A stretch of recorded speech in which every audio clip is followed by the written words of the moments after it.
제가 미국에서 교회를 건축할 때 이야기입니다.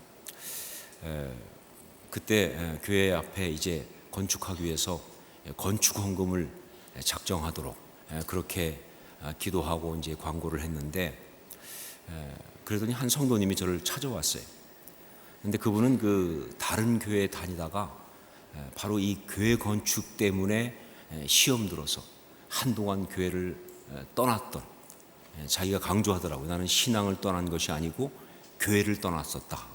그러다가 이제 다시 마음 잡고 제가 섬기는 이 교회에 왔는데, 근데 오자마자 이 교회도 또 건축 헌금 광고를 하더라는 거예요. 자기가 너무 시험 들어가지고 그래서 또 떠나야겠다. 옛날 상처가 올라오니까. 그런데 그래도 한번 목사님을 한번 만나보고는 가야겠다. 그런 기특한 마음이 들어가지고 그래서 저를 찾아온 거예요. 그러면서 하신 말씀이, 그분의 말씀이 이렇게 말합니다. 뭐 필요하면 교회를 건축해야 한다는 것 자기도 알고 있다는 거예요. 그리고 그것이 성도들에게 굉장한 축복이고 굉장한 특권이라는 것도 자기 분명히 알고 있다는 거예요. 그런데 그런 얘기 하는 순간에 제가, 아니 거기까지 동의하는데 뭐가 문제지? 그런 생각이 들더라고요. 그렇잖아요. 그 정도까지 알고 있는데 왜 시험 들었을까? 근데 보니까 거기까지는 분명히 동의하는데 문제는 그 먼저 있던 그 교회에서 좀 잘못된 방향으로 건축에 대한 어떤 드라이브를 받았던 것 같아요.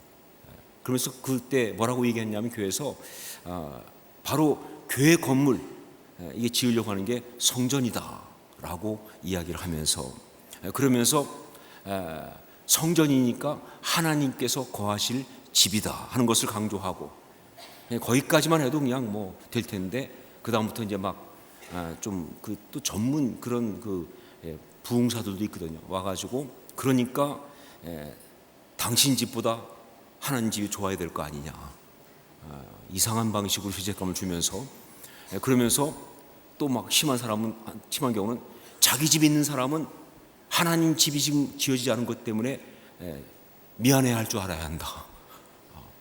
저긴 집이 있으면서 하나님은 집이 없는데 막 이래가면서 말이죠.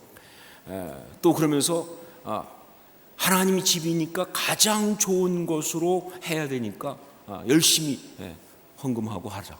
하나님 집이니까 최고 좋은 거로 해야 될 것이 아니냐, 막 이런 식으로 강요하는데, 이분이 너무 시험이 들어가지고 너무 정말 화가 나서 그래서 교회를 떠났다는 그런 거예요. 잘못된 교회 건축에 대한 강요 때문에 그런 것이죠. 제가 듣다가 정말 목사 입장에서 대신 제가 사과를 했어요. 잘못했다고. 내가 한 건 아니지만 정말 목사 입장에서 정말 잘못했습니다. 너무 잘못된 거니까. 그러면서 제가 하고 있는 교회 건축에 대한 어떤 성경적인 원리들, 그리고 이 교회라고 하는 것에 대한, 이 건물에 대한 성경적 관점이 어떤 것인지를 말씀을 드린 적이 있었어요. 여러분, 교회 건물을 성전이라고 말하는 것 사실 잘못된 것은 아닙니다. 왜냐하면요, 하나님 앞에 예배 드리는 곳은 다 성전이니까 뭐 그렇게 말할 수 있어요. 근데 문제는 뭐냐, 그 성전 개념을 갖다가 이 출애굽기에 나오는 이 성막이나, 아니면 열왕기에 나오는 솔로몬 성전이나, 아니면 그 뒤에 있던 스룹바벨 성전이나, 혹은 그 뒤에 헤롯이 개축한 그 성전과 동일시하는 데 문제가 있어요. 이게 문제가 있죠. 근데 사실 또 그래요. 동일시할 수 있어요. 뭐 그거 자체가 잘못된 건 아니지요. 하지만 문제는 바로 그 성막이나 성전의 어떤 본질적 개념을 잘못 알고 있으면서 그걸 가지고 그 잘못된 개념으로 성전과 교회를 동일시하는데, 바로 거기에 문제가 있는 거예요. 한마디로 말하면요, 이 모든 작태들은요 어떻게 말할 수 있느냐, 하나님의 아이디어 속으로, 그렇죠, 성전은 하나님의 아이디어니까 하나님의 아이디어 속으로 인간의 교만과 욕심이 끼어들어가서 그게 그냥 꼬이고 또 꼬이면서 말이죠. 그게 사실 처음에 옛날 성전 지을 때 그때부터 꼬이기 시작해가지고, 그 성전 지은 그 다음부터 많은 사람들 속에 꼬이기 시작해가지고, 예수님 당시에도 꼬였고, 그 꼬인 거를 또 이 시대 목회자들이 교회 진다고 하면서 또 꼬아가지고 꼬인 걸 또 꼬면 뭐가 되는 거예요? 꽈배기가 되는 거죠. 그렇죠? 완전 꽈배기가 되버려요. 그런 비극이에요. 그래서 이렇게 상처받는 사람들이 나올 수밖에 없는. 자, 그러면 이 꼬이고 꼬인 꽈배기는 풀 수 없는 것인가? 아닙니다. 이걸 풀 수 있는 정말 중요한 키가 하나 있습니다. 그건 뭐냐? 그것은 바로 성전은 절대로 하나님이 사시는 하나님의 집이 아니다 라는 사실을 받아들여요. 성전은 절대로 하나님이 사시는 하나님의 집이 아니다. 우리는 다 성전은 하나님이 사시는 하나님의 집이다 라고 알고 있는데, 아니, 성전은 절대로 하나님이 사시는 하나님의 집이 아니다라는 개념을 받아들이는 게 중요해요. 하나님이 거기 사신다고 하니까 문제가 있는 거예요. 그러니까 그곳이 뭐예요? 구별되어야 한다는 거예요. 하나님이 사시는 곳이니까. 그러니까 그곳이 특별히 거룩하다라고 말하는 거예요. 그러면서 더 나가서 뭐예요? 바로 거기만 거룩하다는 거룩함이 국한되기 시작하고, 거기다 인간의 각종 뭐예요? 그러니까 하면서 치장이 붙으면서 바로 우상이 되어버린 것이다 하는 것이죠. 제가 성지순례 가서 제일 열받고 속 터지는 것 중에 하나가 뭐냐면요, 정말 중요한 성지를 가보면 어김없이 그야말로 절관과 같은 그런 어떤 교회를 세우는 것들이 다 거기 기념교회를 지어놨는데, 하여간 뭐 완전히 절관 같은 그런 어떤 기념교회를 세우는 거예요. 뭐 예를 들면 성묘교회 골고다 언덕에 있는 거기도 말이죠, 가보면 정말 진짜 열받을 정도로 심각하게 만들어놨어요. 주렁주렁 막 그냥. 한 번은 제가 거기 가서 기도하다가 그런 기도한 적이 있어요. 하나님, 주님 제게 힘 주시면 이거 한번 신나게 때려 부쉈으면 좋겠습니다. 정말 주님, 그때 진짜 제가 거의 삼손 될 뻔했어요. 주님 제게 힘 주시면 이거 한번 신나게 때려 부수겠습니다. 정말 주님께 성전을 정화했던 그 어떤 이 거룩한 분노의 마음이 그냥 저한테 솟구치는 걸 느낀 거예요. 너무 그렇게 하니까. 다행히 그날 주님이 힘을 주지 않으셔서 아무 일이 없었지만 말이죠. 정말 그렇다니까요. 여러분, 성전은 하나님이 거하시는 집이다, 성전은 하나님이 거하실 집이다 라고 하는 것은요, 바로 성전 우상화의 핵심적인 독소입니다. 이게 잘못된 거예요. 예수님께서 성전 정화하실 때 하신 말씀이 있어요. 그때 예수님은요, 이사야 56장 7절 말씀을 인용하면서 이렇게 말씀하셨습니다. 내 집은 만민이 기도하는 집이라 일컬음이 될 것임이라. 정확하게 말씀하셨어요. 내 집은 만민이 기도하는 집이라고 일컬음이 될 것임이라. 정말 이런 예수님의 그 모습을 보면서 요한복음에서는요, 요한복음 2장 17절에 제자들이 성경 말씀에 주의 전을 사모하는 열심히 나를 삼키리라 한 것을 기억하더라 라고 하는 시편 69편 9절 말씀을 제자들이 기억한 것을 소개하고 있는데, 결국 이 모든 것들은요, 이 성전에 대한 우리 주님의 정확한 대답, 정확한 어떤 것을 보여주고 있어요. 맞아요. 성전 중요합니다. 성전을 사모하는 열심히 우리 주님을 삼킬 만큼 성전은 중요한 거예요. 그런데 그 성전이 중요한 것은요, 그게 하나님이 거하는 집이어서가 아니고, 그래서 그렇게 기가 막히게 거룩한 곳이어서가 아니라 바로 하나님의 사람들이 가서 하나님께 기도하는 집이기 때문에 그렇다는 거예요. 정말 정확한 관점이죠. 그렇죠? 여러분, 이것은요, 솔로몬이 성전을 짓고 봉헌할 때 그때 이미 확실하게 밝히고 또 밝힌 거예요. 사실 그때까지는 그게 문제가 없었어요. 그 다음에 꼬인 것이죠. 그렇죠? 우리 열왕기상 8장 27절로 30절 말씀 한번 같이 읽도록 하겠습니다. 좀 길지만 솔로몬의 마음을 가지고 같이 한번 읽었으면 좋겠습니다. 열왕기상 8장 27절로 30절 함께 읽습니다. 하나님이 참으로 땅에 거하시리이까 하늘과 하늘들의 하늘이라도 주를 용납하지 못하겠거든 하물며 내가 건축한 이 성전이 오리이까. 그러나 내 하나님 여호와여, 주의 종이 기도와 간구를 돌아보시며 이 종이 오늘 주 앞에서 부르짖음과 비는 기도를 들으시옵소서. 주께서 전에 말씀하시기를 내 이름이 거기 있으리라 하신 곳 이 성전을 향하여 주의 눈이 주야로 보시오며 주의 종이 이곳을 향하여 비는 기도를 들으시옵소서. 주의 종과 주의 백성 이스라엘이 이곳을 향하여 기도할 때에 주는 그 간구함을 들으시되 주께서 계신 곳 하늘에서 들으시고 들으시사 사하여 주옵소서. 정확하죠.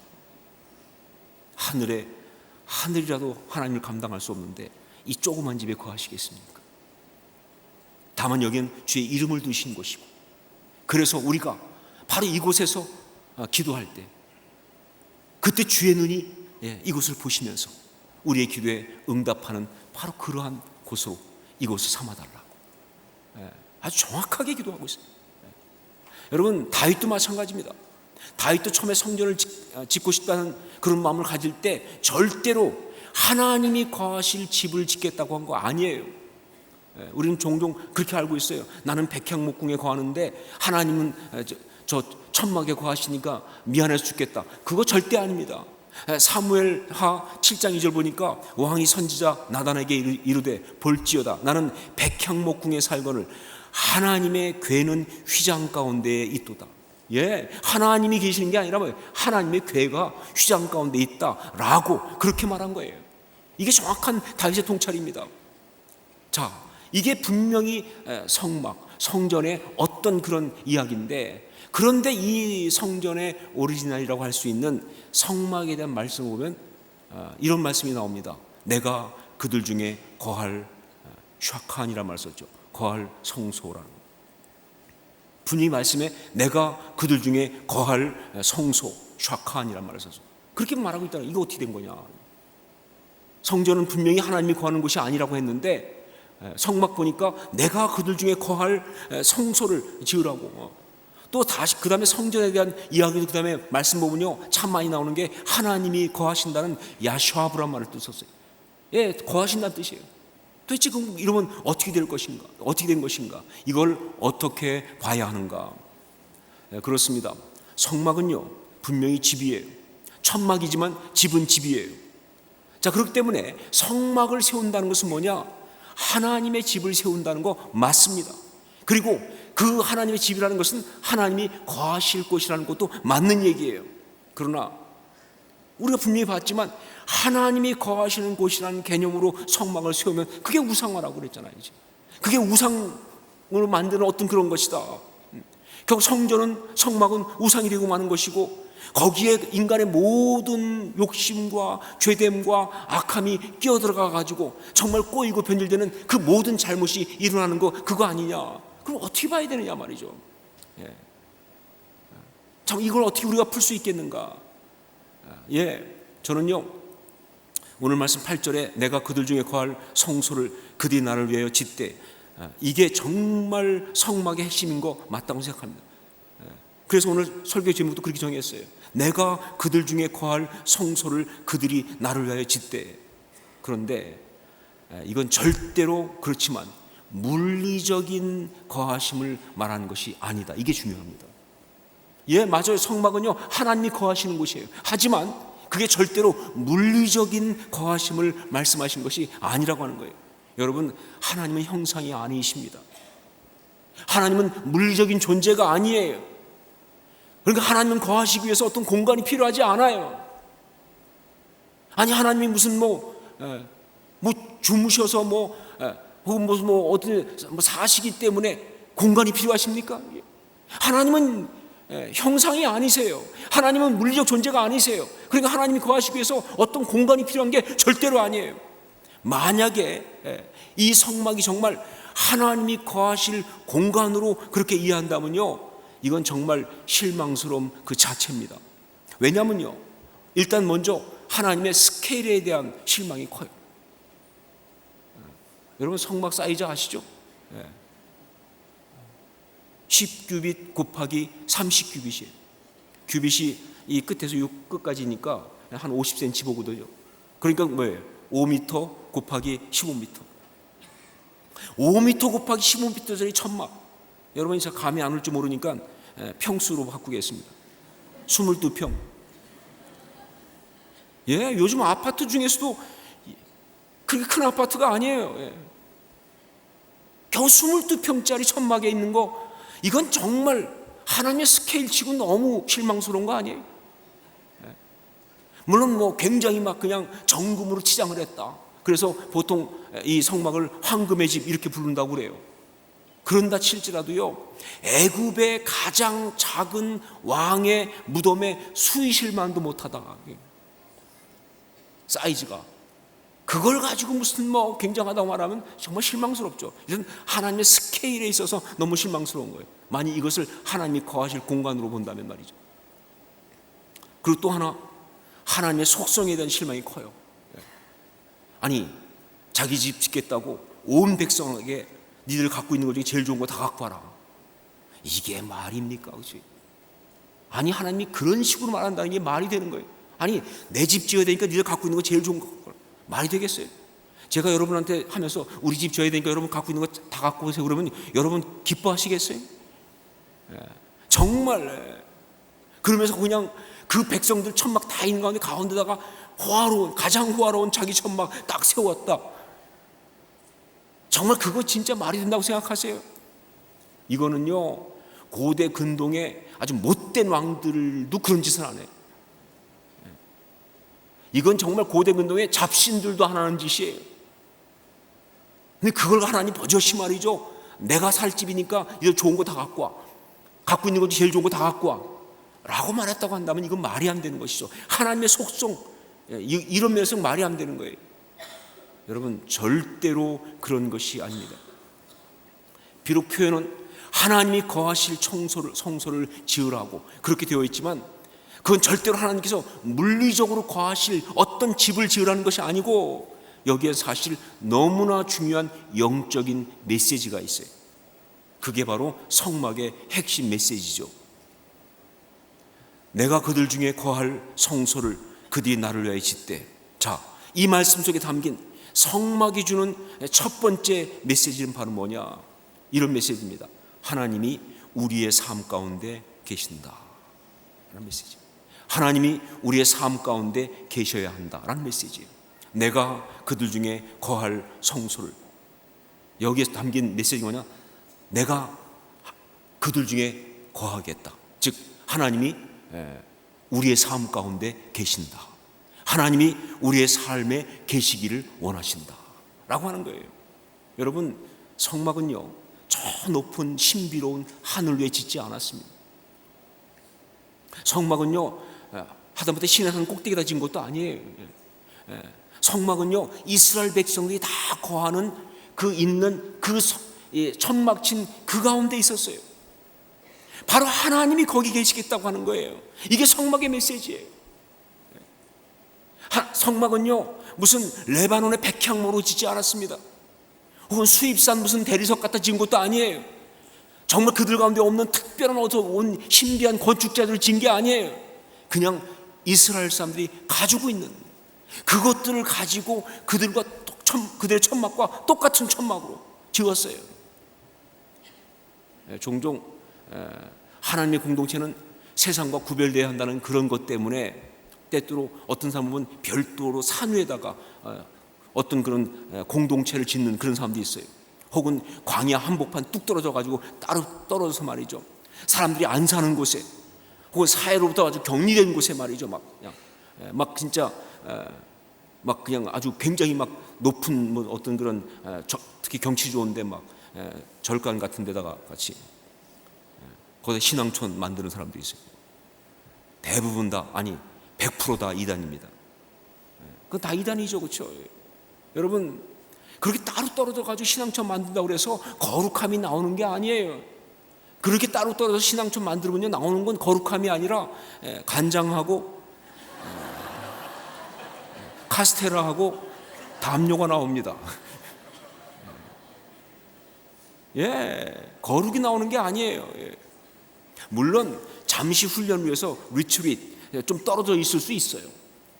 좀 사람들 안 보고 세상과 떨어져서 따로 가서 있으면 정말 좋을 수 있어요. 하지만 그건 잠시 훈련해서 그런 것이지, 궁극적으로 하나님의 공동체가 이루어지는 것은요, 우리의 가장 일상적인 삶의 한복판이고요,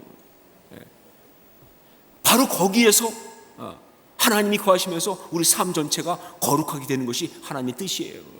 이게 맞는 거예요. 성막은요, 일단 그 메시지를 던지고 있어요. 내가 너희 중에 거할 처소. 무슨 얘기냐? 나는 너의 삶의 삶 가운데 거해야 하겠다. 이게 정말 중요한 거예요. 여러분, 신앙인들한테 가장 나쁜 것은요, 영적으로 볼 때 교활하다라고까지 말할 수 있는 건 뭐냐? 이 소위 말하면 그 모드를 여러 개 만드는 거예요. 모드가, 그러니까 보면 이 모드가 여러 개가 있어요. 그래가지고 나름대로 딱 여러 개 모드가 있어가지고 교회 모드 따로, 직장 모드 따로, 그 다음에 또 가정 모드 따로. 그래가지고 교회 오면 교회 모드 딱 켜가지고 그냥 갑자기 할렐루야, 감사합니다, 권사님, 주여, 막 이제 이렇게 모드로 가는 거예요. 그러다 직장 가면 또 갑자기 딱 직장 모드 바꾸고, 야, 또 뭐 집에 가면 또 집 모드 바꾸고, 이것들이 막 그냥. 여러분, 이거는요 진짜 웃기는 짓이죠. 이건 정말 영적으로 교활하다라고 말할 수밖에 없는 거예요. 이게 문제가 뭐냐면요, 그렇게 막 바꾸면서 모드를 바꾸게 되면요, 모드를 바꾸면서 갈등도 안 해. 교회는 그렇게 거룩하다가 집에 가서 막 소리 지르면서 갈등도 안 해. 직장 가서 막 그렇게 막 그냥 갑질해 가면서도 갈등도 안 해. 여러분, 갈등도 하지 않는다, 이건 무슨 뜻이냐면요, 갈 때까지 갔다, 그 뜻이에요. 소망이 없다는 뜻이에요. 여러분, 정말 괴로워해야지 그렇지 못한 거예요. 근데 그러니까 모드를 딱딱 바꾸면요 갈등을 안 해. 그리고 자꾸 바꾸다 보면요 이제는 그냥 자동으로 바뀌어. 바꿀 수동도 아니야, 자동으로 바뀌어요. 그냥 딱 하면 딱딱 바뀌어요. 여러분, 하나님은 절대로 그거 용납하지 않으십니다. 하나님은 그 꼴 못 보세요. 하나님 우리 가운데 거하시겠다고 하는 것은, 하나님 우리 가운데 거하시겠다고 작정하신 것은 무슨 뜻이냐? 나는 바로 너의 모든 삶 가운데 같이 있겠다, 그 뜻이에요. 교회만이 아니고, 그리고 너의 삶의 모든 자리가 하나의 모드여야 한다는 거예요. 같은 모드여야 한다는 거예요. 정말 그래요. 교회에서의 모습과 직장에서의 모습과 가정에서의 모습이, 정말 어떤 예배 드리는 모습과 그리고 오락의 현장에서의 모습이 다 똑같아야 한다는 거예요. 이게 바로 성막의 메시지예요. 성막은 따로 떨어진 곳에 짓지 않았습니다. 성막은 저 멀리 어디 따로 지은 것이 아니라 바로 내가 너희들의 삶의 한복판에 있겠다고, 그들의 삶의 한 군데에서 같이 있겠다고 말씀하신 거예요. 내가 너희 중에 거할 성소, 그건 바로 우리들의 삶 가운데 있듯이. 이게 중요한 거예요. 여러분, 하나님 앞에서 그런 신앙의 모습을 가질 수 있기를 주의 이름으로 축원합니다. 그게 진짜죠. 그게 진짜죠. 그 다음에 또 하나, 내가 그들 중에 거할 성소를 그들이 나를 위하여 짓되라고 하는 이 말씀 속에 담겨있는 성막이 주는 두 번째 메시지가 있어요. 그건 뭐냐? 자, 이렇게 하나님이 우리 삶 가운데 계시는데, 그런데 그냥 계시는 것만큼 안 돼요. 어떻게 되냐? 언제나 하나님이 우리 삶의 중심이어야 한다, 그 뜻이에요. 하나님 우리 삶 가운데 계십니다. 그것만 갖고도 안 돼요.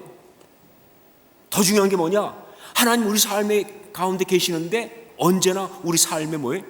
중심이어야 한다는 거예요.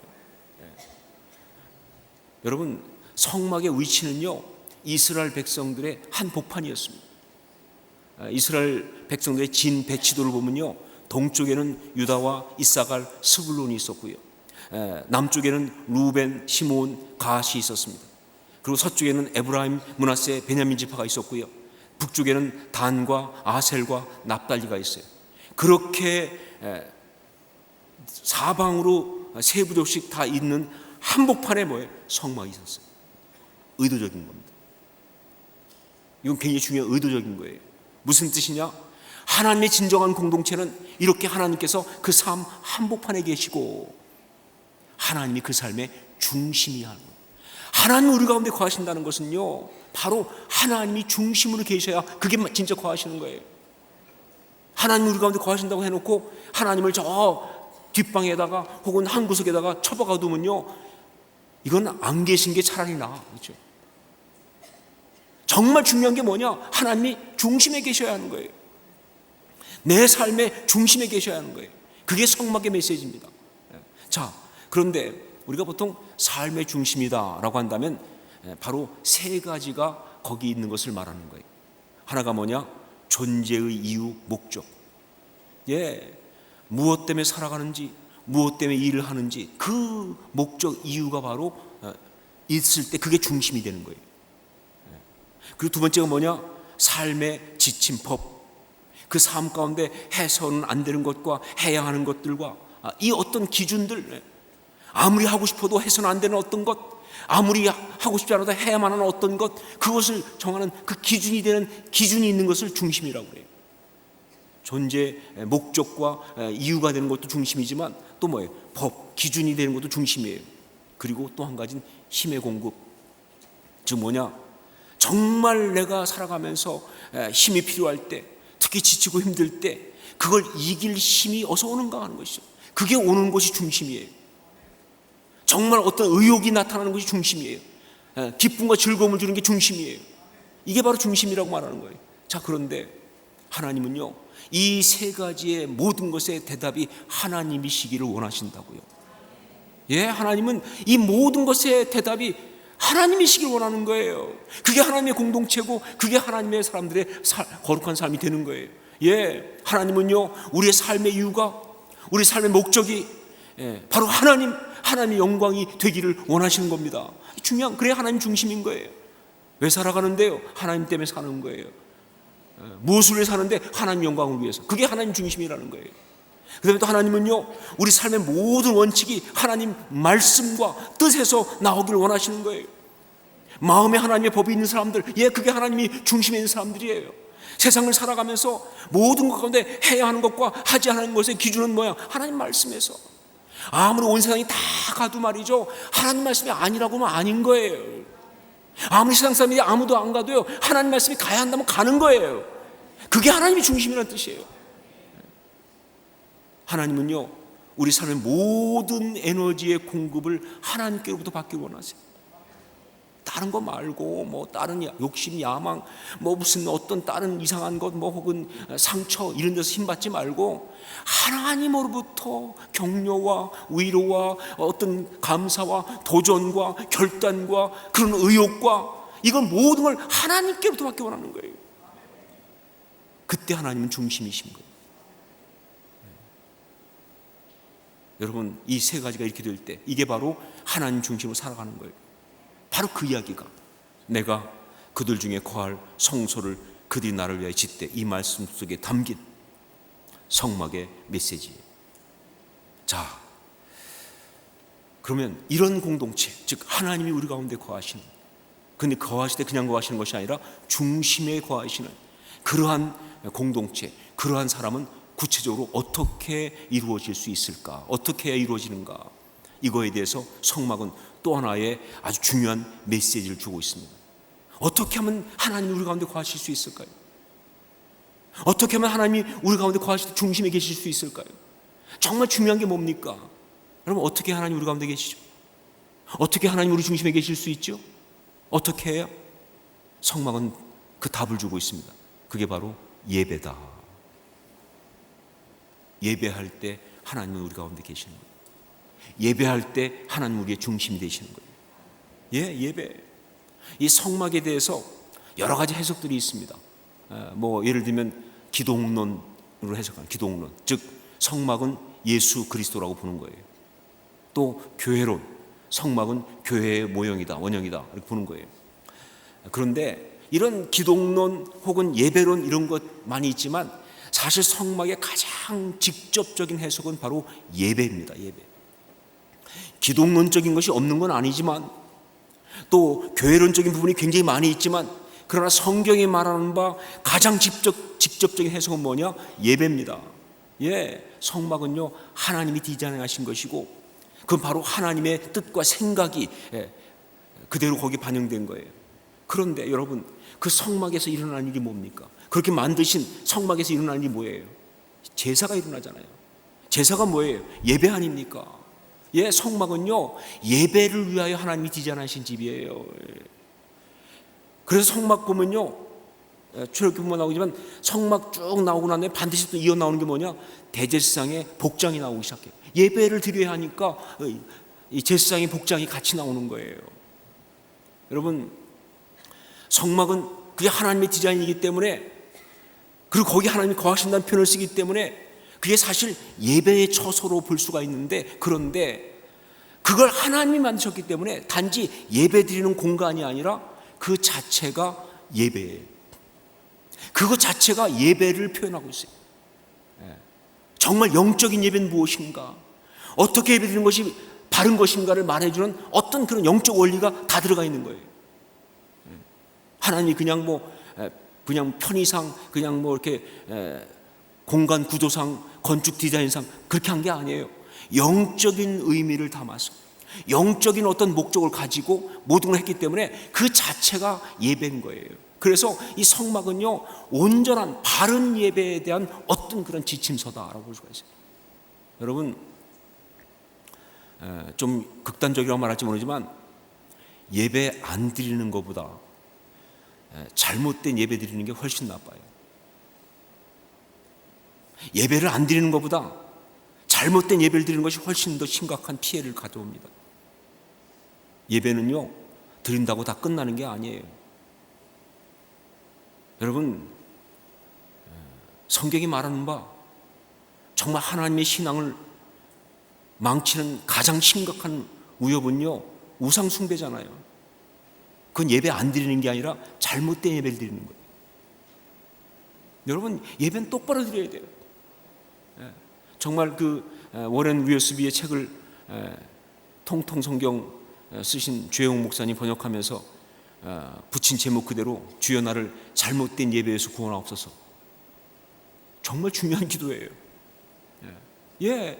정말 예배를 드린다고 다 끝나는 게 아니에요. 바르게 드려야 돼요. 지금 한국교회 심각한 문제는 뭐냐? 예배를 안 드려서가 문제가 아니에요. 잘못 드려서 문제죠. 그렇죠? 예배라고 하는데, 예배라고 말하는데, 그런데 온갖 자기 욕심과 자기 어떤 아집과 자기 과시와 어떤 자기 어떤 그런 야망들을 그냥 덕지덕지 발라가지고 그걸 표현하면서, 혹은 거기에다가 말이죠 인간의 어떤 그런 교만한 어떤 그런 그 더러운 욕심들을 거룩으로 살짝 포장해가지고 그냥 그러고 딱 하면서 막 예배인 것처럼 말이죠. 여러분, 그게 진짜 문제죠 지금요. 하나님은요 얼마나 열받으셨으면요 성경에 보니까 그렇게 말씀하신 적 있어요. 누가 나한테 좀 헛되이 재물을 불사르는 것 좀 하지 않도록 성전 문 좀 누가 닫았으면 좋겠다 말이죠. 내가 그냥 그것들한테 가서 그냥 이 성전 옆에 있는 그 제단 옆에 있는 똥을 갖다 그 얼굴에 발랐으면 좋겠다 말이죠. 잘못된 예배는요 하나님 향한 기만이고 그건 심각한 영적인 문제입니다. 그렇기 때문에 성막이 중요한 거예요. 성막은 뭘 말하느냐? 예배를 드리는데 바로 그 예배가 진짜 영적인 예배가 무엇인지 그거를 그 성막을 디자인하신 분이 하나님이시니까 그걸 말해주고 있어요. 성막 자체가 예배니까 그 모든 구성 요소 하나하나가 말이죠 영적 예배의 요소를 말하고 있는 거예요. 그러면서 또 한 가지, 여러분, 성막은요 예배를 자체를 나타내면서 동시에 예배자인 우리를 나타냅니다. 그래요. 예배가 일어나는 곳이 어디냐? 우리 중심이잖아요. 그렇죠? 그렇기 때문에 예배와 예배자는 분리할 수가 없어요. 그렇기 때문에 성막은요 예배자 우리 자신을 나타내는 거예요. 또 그렇게 볼 수 있는 참 놀라운 게 뭐냐면요, 이 신비하게도 이 성막의 구조와 그리고 우리 인간의 구조가 같아요. 제가 볼 때는 당연하죠. 왜냐하면 둘 다 만드신 분이 똑같으니까. 그렇죠? 그러니까 성막의 구조와 인간의 구조가 똑같아요. 여러 가지 많이 있지만, 그러나 예를 들면 우리 인간을 얘기할 때 보통 3분법으로 말할 때 육과 혼과 영으로 말하지 않습니까? 물론 3분법은 틀렸다, 트리코토미는 아니다, 2분법이다, 다이코토미다, 이렇게 말하는 보수적인 교단도 있어요. 그러니까 그냥 육과 영혼으로 나눠야지 영혼, 육 이렇게 나누는 것은 아니라고 볼 텐데, 하여간 성경은 둘 다 나오니까. 그런데 여러분, 보통 이 삼분법에 따라서 우리 인간을 갖다가 육과 혼과 영으로 나눈다고 한다면, 성막도 보면요 똑같은 의미로 뜰과 성소와 지성소로 나눠져 있어요. 기가 막힙니다. 기가 막혀요. 정말 성막의 구조는요 인간의 구조와 똑같습니다. 무슨 얘기냐? 결국 성막 자체가 하나님의 사람들이라는 거예요. 오늘 제가 새벽에도 같이 나눴지만, 그러니까 성막은 예배자예요. 성막의 모든 이야기는 어떻게 해야 참된 예배자가 되는지를 알려주는 거예요. 어떻게 할 때 진짜 예배자가 될 수 있는지, 어떻게 해야 하나님 형상을 가진 아름다운 사람으로서 예배자로 설 수 있는지를 이야기하는 거예요. 그 비밀을 또한 이야기해 주는 게 바로 성막이다. 이제 성막과 예배라고 하는 이 시리즈의 말씀의 첫 번째를 제가 마무리하겠습니다. 다시 말합니다. 성막을 통해서 주신 첫 번째 메시지는 이것입니다. 내가 너희 가운데 거할 성소를 세우라고. 근데 이 말은 뭐예요? 나는 너의 가운데 있으면서 내 삶의 중심이 되고 싶다. 그러니까 너는 참된 예배자가 되어야 한다 하는 것입니다. 바른 예배를 드려야 한다는 것입니다. 바로 그게 내가 너의 가운데 거하는 거고, 그것이 바로 너의 삶의 중심이 되는 거니까. 그러면서 우리 모두를 향해서 너희 모두는 다 함께 온전한 예배 공동체가 되어라 하는 것이에요. 이 메시지가 지금 우리한테 오고 있습니다. 구체적으로 우리는 어떻게 예배를 드릴 것인가? 하나님께서 우리에게 원하시는, 진정으로 원하시는 예배의 모습은 무엇인가? 우리는 이 세상 가운데서 어떤 예배자의 모습으로 살아갈 것인가? 우리는 어떻게 정말 진정한 예배 공동체를 이루어 살아갈 것인가? 그것을 갖다가 앞으로 계속 살펴보도록 하겠습니다. 성막 속으로 들어가면서 참 감사하게도 우리 한국에 성막을 모형을 만든 곳이 생겼어요. 근데 신비하게도 그 성막 모형을 만든 곳이 제가 어린 시절 자라났던 제 고향 쪽에 있어요. 경기도 평택에 있어요. 그래서 지금 생각하기에는 성막 시리즈를 끝나고 나서 우리 단체로 거기를 관람을 갈까 생각하고 있습니다. 뭐 다 갈 수 있을지 모르겠지만 하여간 갈 수 있는 분들 해서 일찍 가서 모형을 보면서 우리가 성막을 공부한 대로 정말 의미를 다 새기면서 그렇게 수학여행 갔다 오면서 김밥도 먹고 달걀도 먹었으면 좋겠습니다.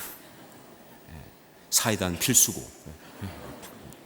여러분 하여간 성막 속으로 들어가면서 예배를 함께 보도록 하겠습니다. 기도하겠습니다.